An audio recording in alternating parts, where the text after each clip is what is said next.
Take it easy.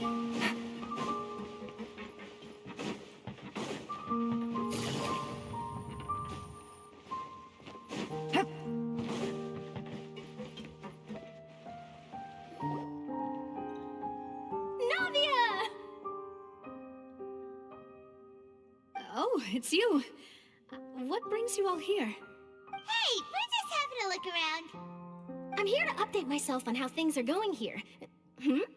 Oh, the Fatui are here too. Let me introduce you. This is Mr. Garunt Snezhevich. He represented the Knave in sending us a large amount of supplies, and is helping with our work. Our residents are hard at work as well. Thanks to everyone, work is progressing nicely. We've lost a lot of people, but we're moving forward. That will have to be enough.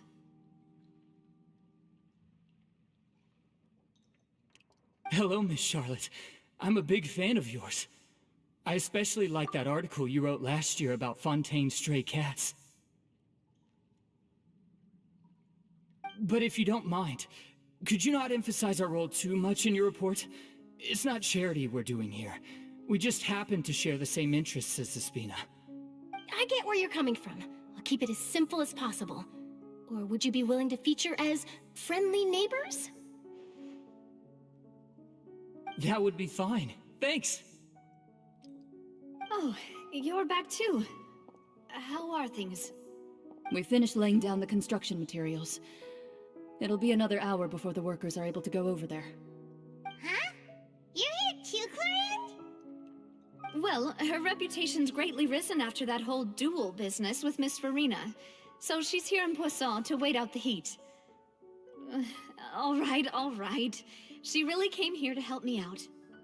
There's too much to consider in the reconstruction of Poisson. The Spina has need of more decision-makers.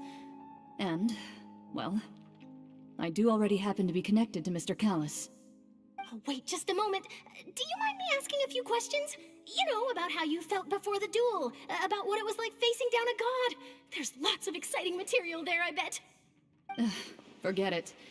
I'm sure you can find a better theme than that, Miss Charlotte. Oh, I see you're the same as always. Couldn't you do me a favor, for Navia's sake? Well, if we're talking about doing things for my sake, you might as well just take a few more photos of me. Or of the Traveler. It's better than wasting time persuading Chlorand, at any rate. Of course I will. I'm not gonna let him off that easy. All right, then everyone who wants to be in the photo, gather up. And smile.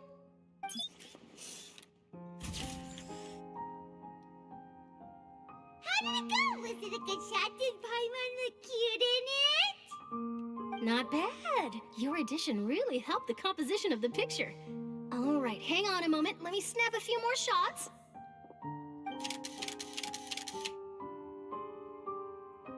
All right, that should do it.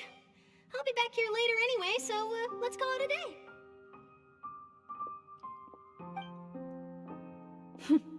You're very quick. Speed is of the essence when it comes to the news, and freshness is the key. Also, not to brag, but I'm pretty good at building connections. Who knows? I might eventually get that interview with you after all, Miss Chlorand. Wow, you really do have that never say die spirit. I'm impressed. I'll hazard a guess that this is how you got that interview at the Fortress of Meripede.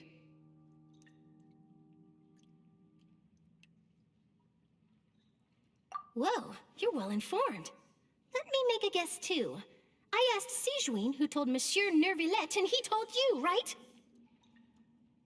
That's a very complete information chain. In truth, all Monsieur Neuvillette asked me was, when did the fortress become so friendly towards the media? I told him that it was best not to speak too soon. There's no guarantee that Ridsley will make a personal appearance. You're right. I've got to treasure every moment I have with them. In which case, I'll be making a move first. Stay safe now. And tell me if you hear anything interesting. I'll treat you to afternoon tea in exchange.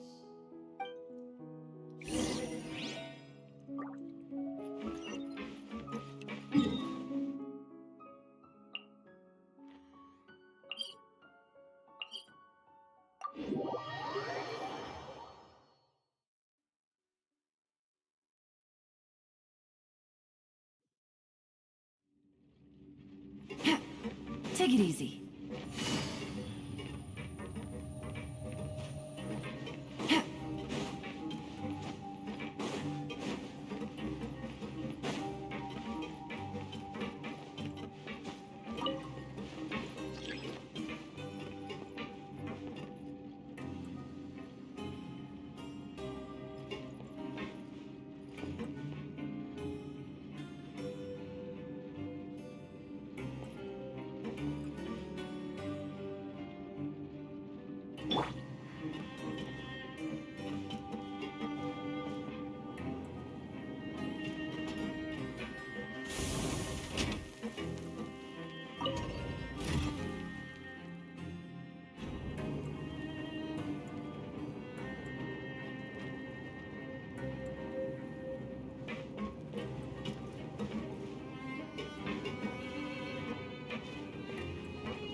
Wow, guess we're here again, huh? There's a real nostalgic feeling to this place. Looks like you've been missing us. Duke! Did you come all the way to the entrance to greet us? Of course. I'm here to welcome you and our dear Miss Charlotte, whom our good head nurse recommended to me. It's an honor to finally meet the much-rumored Duke. Thank you for consenting to my visit to the fortress, sir. No need to thank me. But that said, I shouldn't be the focus of your interview. I trust you recall our agreement? Of course, of course. All right then, this way.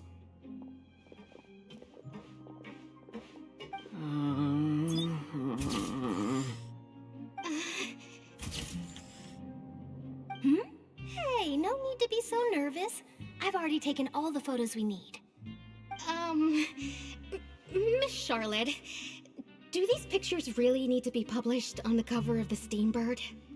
It would seem that Miss Lorvine doesn't want her face to appear beside that of Mr. Jurier, Sir, please don't say things like that. But it looks like dear Mr. Jurier denies it. Might this interview be very important to you then? No, I just... This is my first time being interviewed, and I'm very thankful to the Steambird for...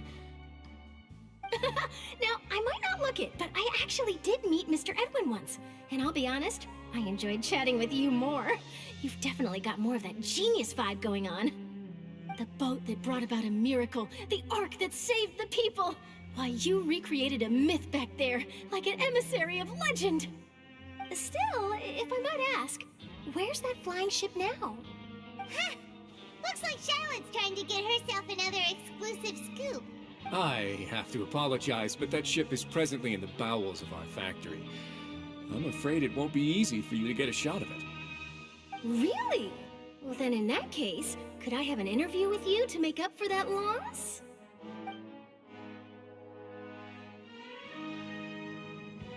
You already know my answer, I'm afraid. Best you interview our head nurse instead.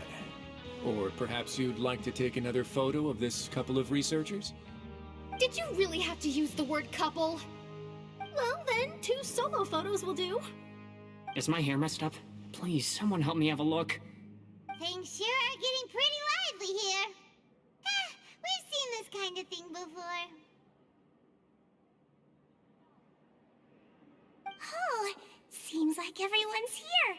Would any of you like to try this new drink I came up with? Ah, Siegeween. Hey, Miss Charlotte. Why don't you, take some pretty photos of our head nurse? Sure. Come on, Miss Siegeween. Over this way. Let's find a brighter spot. Huh? Sure. Do I have to smile? So, how have things been at the fortress? Same old, as you can see. Fontaine's undergone some changes, but this place is still more or less the same. Other than that flying ship, it got a tad too much attention, I think. That's why I decided to let the interview go through. We should direct more public opinions toward the behind-the-scenes heroes. Am I right, Mr. Jurrier? Miss Lurvine? You're too kind, sir. I believe that you too should have your day in the sun. Not that you would want that, which is a pity. I'll just leave the spotlight to you two.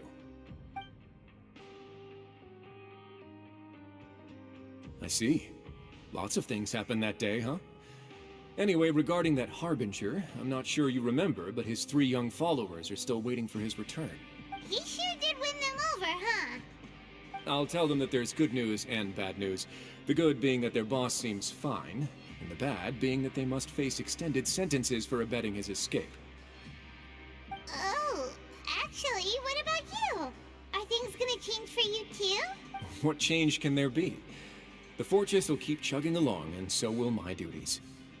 As to what Miss Farina's departure will mean for the nation, and if our laws and governance will be transformed, we'll leave those to the folks in the overworld. Hey everyone, the photo shoot's done. Good.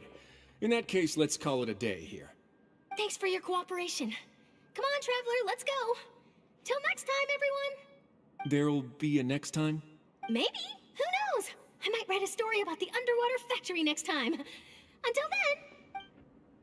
All right, last stop, the docks.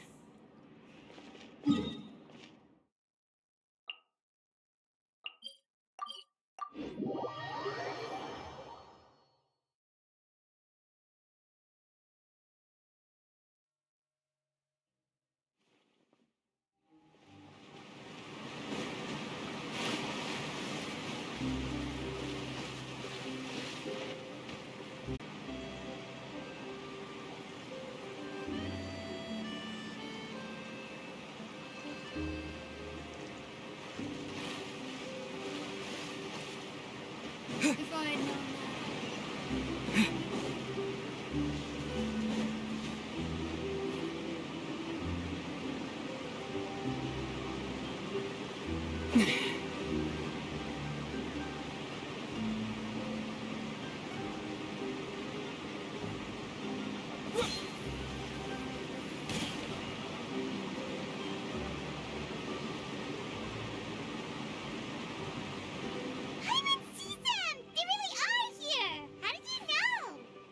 Navia mentioned that she stayed in touch with Linny and the others after working together. Apparently, they've been at the docks distributing these strange pockets the whole time since. Traveler, Paimon. Ah, and Miss Charlotte, too. Would you like a magic pocket? What sort of gadget is it? It's a wondrous bag that can be used to carry many things. The water level has returned to normal, but if you see any of your things floating around, you can use this to carry them. Or you could trick a friend into doing it for you. Trick a friend? I wonder which of my friends would fall for that.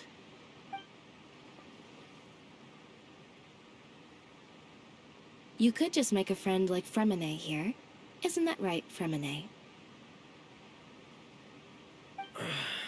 Is this what you meant by, I'll help you make some more friends? To be honest, that sounds pretty sweet. Could I have your contact, please? Sure. Please, write down my address. Lynette sure is working hard to help Fremine socialize.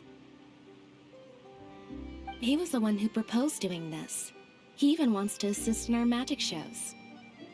Yes, I was planning to first introduce Pear as an assistant, and later Fremine himself. In the future, I think we can leave underwater escape magic to him too. That said, would anyone want to see a diver escape underwater? Oh, it'll work out. Every journey begins with the first step. He'll become a part of our show eventually. Lynette, could you come over? Miss Charlotte says she wants to take a picture of us. Got it. My, that Charlotte is rather perceptive. She got rid of everyone the moment she realized I had something to say to you. So, how have things been, Traveler? Father says that you did a great deal during the latest events.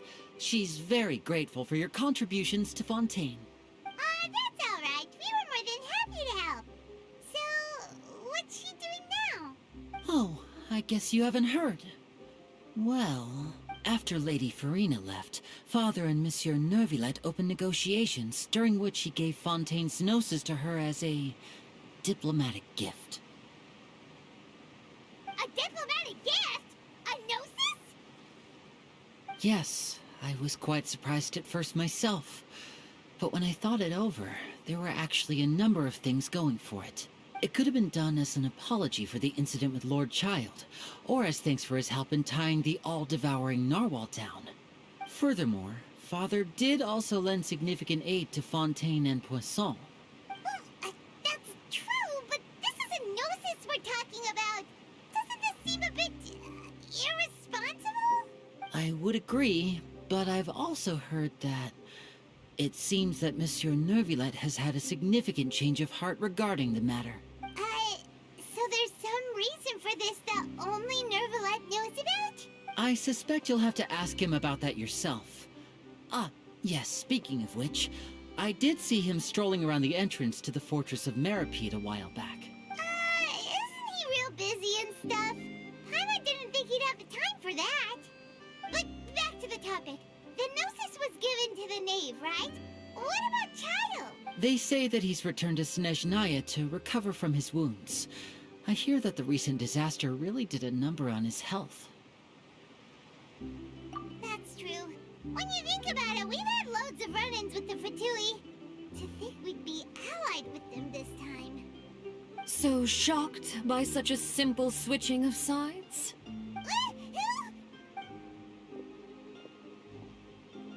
Father!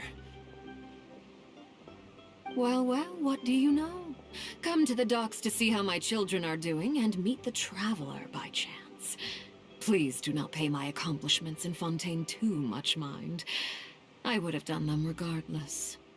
Are you going to take the gnosis back to Snezhnaya? That is our duty as harbingers, yes. Don't be too preoccupied with sides. The goal of the Fatui concerns not a single place or person, but the entire world. With such a grand goal in mind, it is inevitable that we must wear many masks. Switching my masks is something I've always done. Well, that depends on many things. No one truly knows what the future holds. What good is honesty if you can't rely on it forever? As for you, I very much look forward to our next collaboration. Good things cannot be achieved alone, and you've proved yourselves to be great partners. A vision?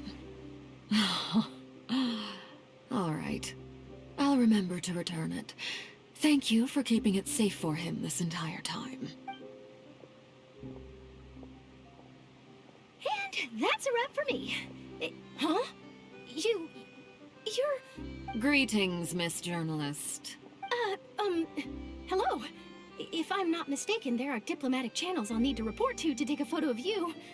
That is correct. So forgive me, but I will not be able to serve as a subject in your article. However, feel free to write as much as you'd like about our dear magicians and our upcoming rookie talent. I will. The sea breeze is quite pleasant. I shall continue my walk while the weather remains so agreeable. Farewell. Farewell, Father. Oh, she has such an intimidating presence. I didn't even dare to take a picture. Thankfully, I've already wrapped up all my pre-scheduled interviews. Thank you all. This'll be more than enough for me to write about, I'm sure. Don't be too nervous. Why don't you take a magic pocket before you go? Here, Traveler, Paimon, you take one too. To move things about? That's right. Funny. I was giving out magic pockets when we first met too. And what do you know? I'm doing the exact same thing right now. So many things have happened, but the pockets are still the pockets. I guess this must be life. We will all follow our own paths, and serendipity will lead you to your fated friends. All right then. We'll be handing out pockets in some other districts later, so we'll get going now. Have a good day, you two. Well, guess we sent Charlotte off. Shall we go see how Nibble's doing? As long as he's not so busy that he doesn't have time to chat anyway.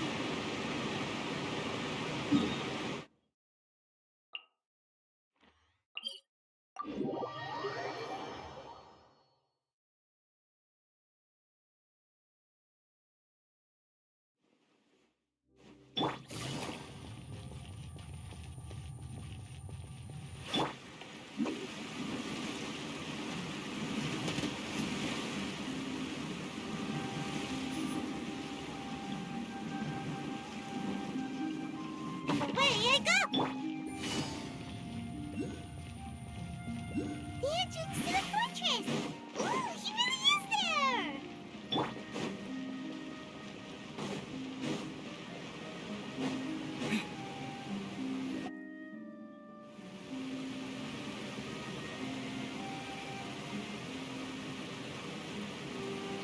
So, you really are here, Niblette! Paimon didn't think you were going to have free time this hour of the day. Really? Oh, I suppose you must have met Mr. Linney. He took the time to greet me earlier when he passed this way. In any case, you came at a good time. I was just considering reaching out to you to set up a meeting, so I may explain some things that I haven't had the time to before. Aw, Paimon's glad that you remembered. Thank you for keeping us on your mind, what with you being busy and all. Alright, let's have it then. How was Fontaine actually saved? The whole business is still quite the mystery to us.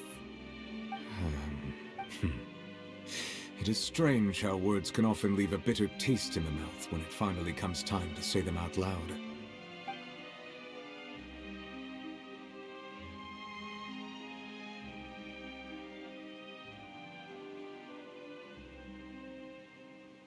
Whoa. So that's what happened? Focalor destroyed the divine throne of the Hydro Archon and restored your power to you, transforming you into a fully fledged elemental dragon sovereign. But Paimon still doesn't quite get what you did to save the Fontainians from dissolving. For me, the authority of the ancient dragons refers to absolute control over the hydro element. Fontainians were incomplete humans born of Egeria's use of the power of the primordial sea, with constitutions similar to that of mimics. But so long as those primordial energies remain within them, I could use the ancient dragon's authority to grant them true blood, after the fashion in which life was first brought into being on this planet. In other words, when I gave my verdict, Fontainians became true humans, and thus would naturally no longer be dissolved by water from the primordial sea. Focalor must have counted on you to make that decision as well. Your verdict was the key to making the prophecy appear to have come true while saving everyone.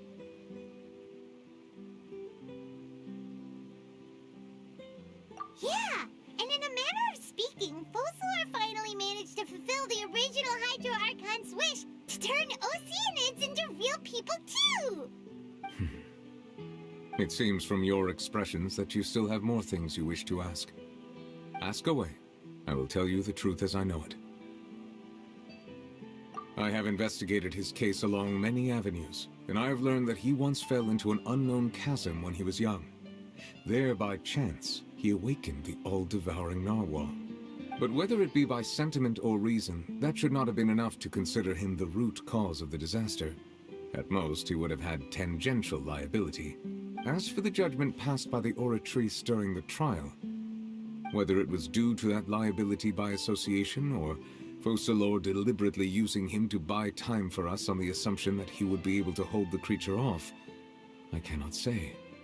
Guess Focalor had Fontainians in mind the whole time. In the end, it was thanks to her that they finally became real humans. Hang on a second. Paimon suddenly got another question. Back when Fontainians hadn't yet become real humans, were the children they had also transformed Oceanids? Life has always flowed like water. Do you recall how Fontainians would often come to the Fountain of Lucine to pray for children? Yeah, Lynette In truth, even those couples did not know that such prayers were no mere custom, but instead a form of ritual. Those Oceanids who were blessed within the spring water would later descend as new humans in the coming months. Paimon sorta gets it now. Either way, it seems like this ritual won't be of any further use, but it'll probably live on as a local custom. Ask away. I will tell you the truth as I know it. Yeah, about that. Risley said Farina has already left. What's that all about? Ah, Lady Farina. The people are only aware that her death sentence has not been carried out. She abdicated the post of Hydro Archon and left affairs related to that title to me, before leaving the Opera House. I related Focalor's words to her faithfully and completely. After hearing them, she seemed neither saddened nor comforted. She simply said that she was tired and needed to rest. Having said that, she then packed her things and moved out of the Opera House, not unlike how an ordinary person might.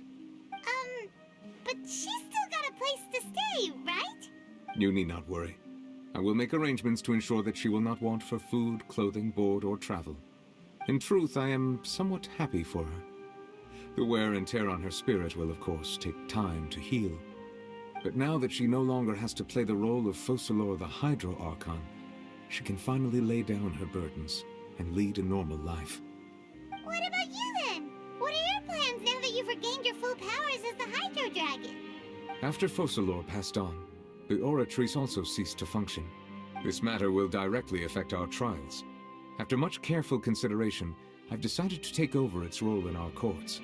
From now on, I shall hear cases and pass verdicts by myself.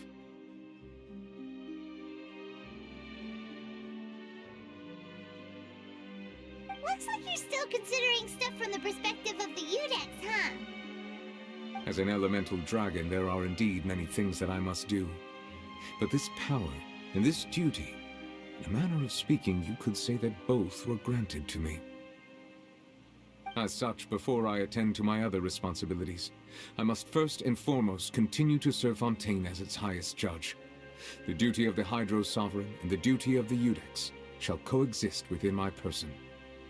Additionally, the Hydro Archon's departure has brought about another problem, which is that the Opera House shall no longer produce indemnitium. That's true.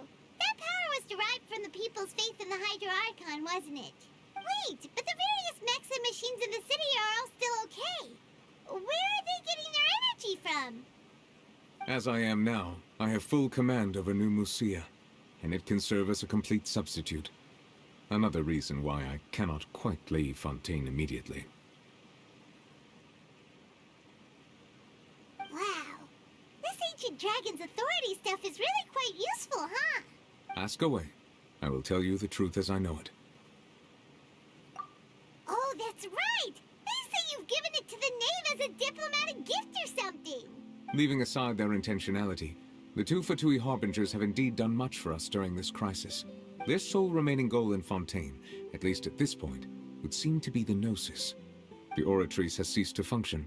The Hydro Archon's divine throne is now no more, and I do not need the Gnosis's power. As such, it has lost all meaning for Fontaine. If the Fatui have impure designs, then we might as well accede to their request now, and avoid unnecessary conflict. What complicated considerations! Paimon thought you were just giving it to them out of gratitude to the knave and as an apology to Child. Ask away. I will tell you the truth as I know it. You will soon be heading to Natlan, I presume. I'm afraid that I have little talent as a travel guide, so all I can do is tell you what I know about that land. As far as I'm aware, Natlan can be said to be a nation of dragons. A nation of dragons? You mean like you? No, I suspect that I would not find myself welcome there. Unlike ancient dragons such as myself, the dragons of Natlan have undergone long years of development and evolution. Large numbers of them have entered a form of coexistence with humanity.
Natlan is also the nation of war. War ravages those lands like an undying flame. There is one other piece of information I got incidentally from my negotiations with the Knave that I believe may be useful to you. The Harbinger known as the Captain has thrown his hat into the endless ring of war. The Captain. Sounds like a real tough customer. Seriously, everywhere you look, there's a Fatui Harbinger doing their thing. I suggest that you fully prepare yourself before going to Natlan. In the meantime, Fontaine's doors will always be open to you. Ask away. I will tell you the truth as I know it. Hang on a sec. Paimon's still got a question about Gnosis. When we spoke to Lenny earlier, he mentioned that your attitude towards giving away the Gnosis had clearly changed. We guessed that there might be some reason for it that only you were aware of. No wonder the House of the Hearth is the Fatui's intelligence division. They are certainly sharp. So regarding this specific issue, I was just getting ready to share something with you.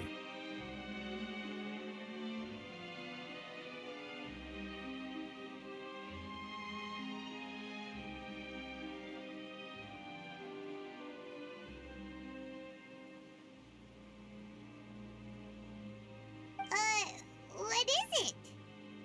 In truth, I exchanged some further words with that lady named Skirk after sending you two back to the surface. It went something like this.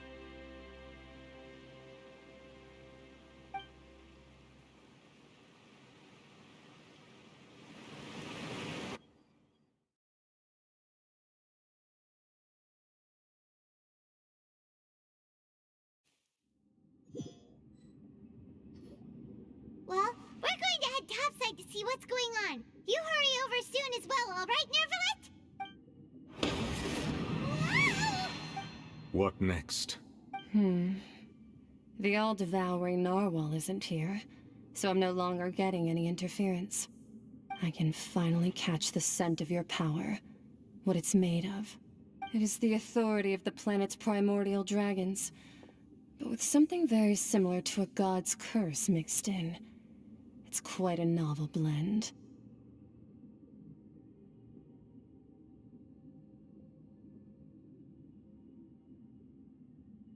I'm sure I've encountered something like this before.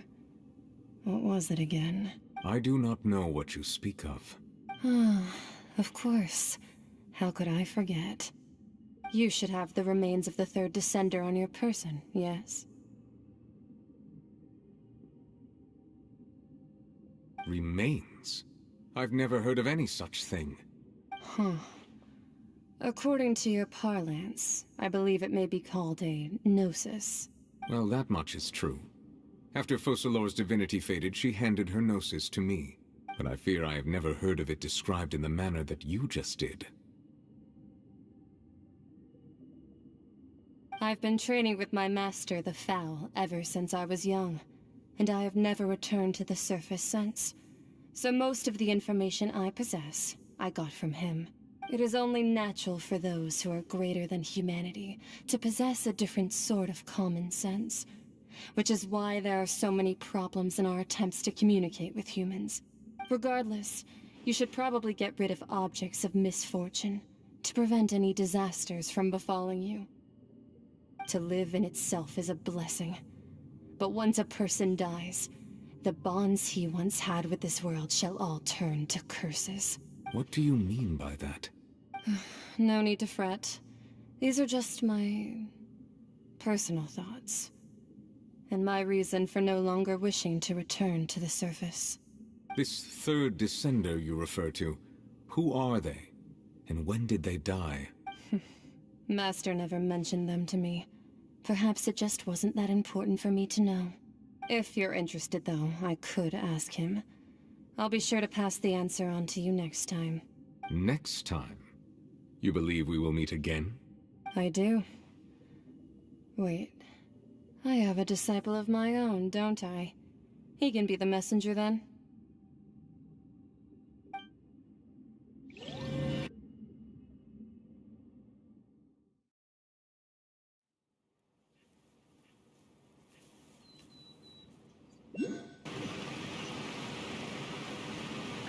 That's what she told me. Whether it would prove useful or not, I wanted to pass that information on to you. The remains of the third descender? So that's what the Gnosis actually are. Paimon just thought they looked like chess pieces. How could they be a person's remains? All the same, assuming that there was no misunderstanding or special metaphor at play, that is what she meant to say. And she said that it would bring misfortune and that you should check it, which is why you gave it to the Fatui. If she speaks the truth, then I would simply be putting Fontaine at unnecessary risk by keeping it here.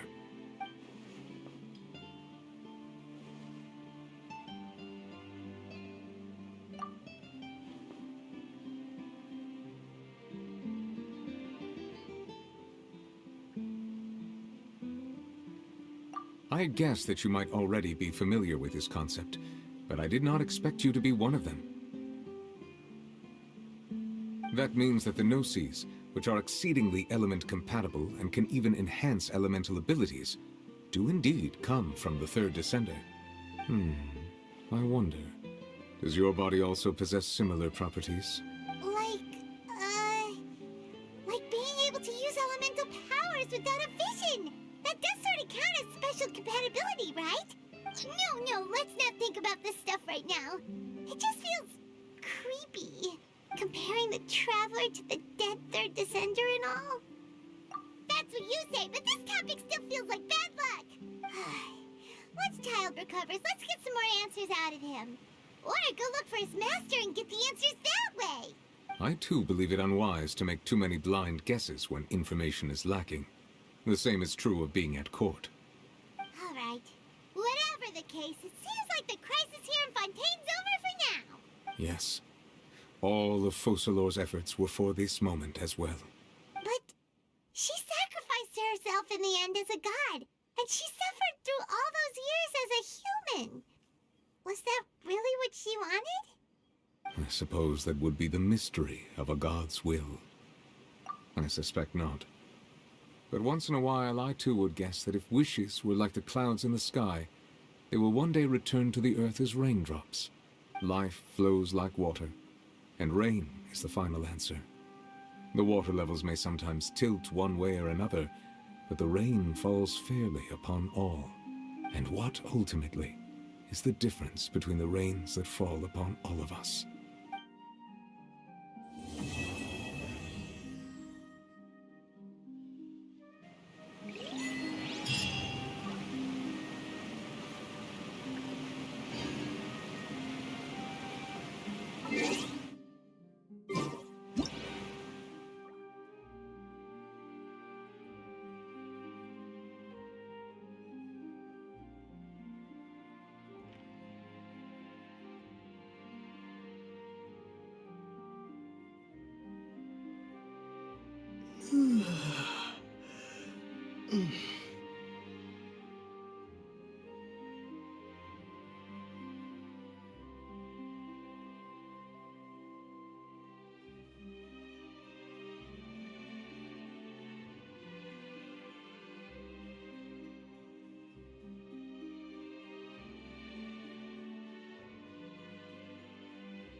It seems from your expressions that you still have more things. Ask away.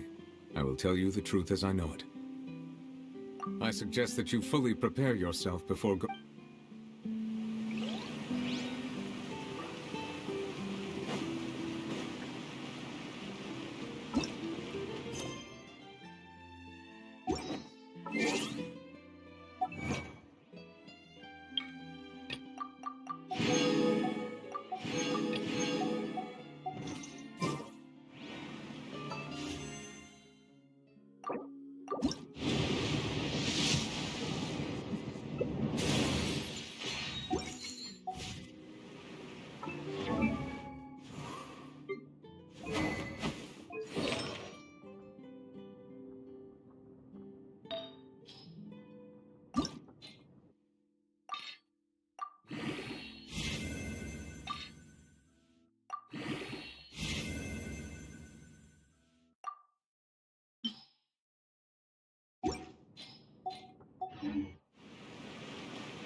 Ad Astra.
Ad Astra.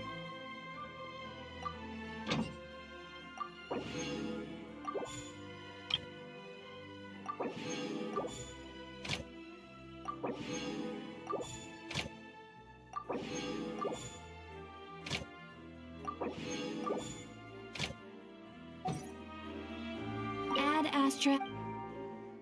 Thank you for completing today.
Only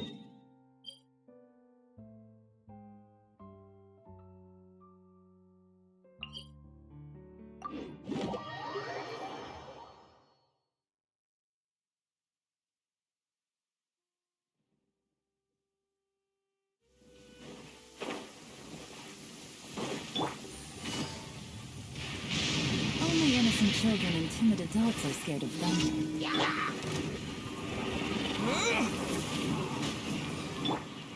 Access denied.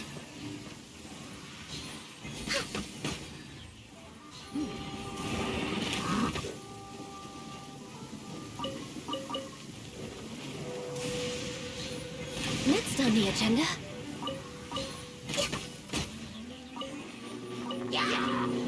No touching. Quietly now. Come on out!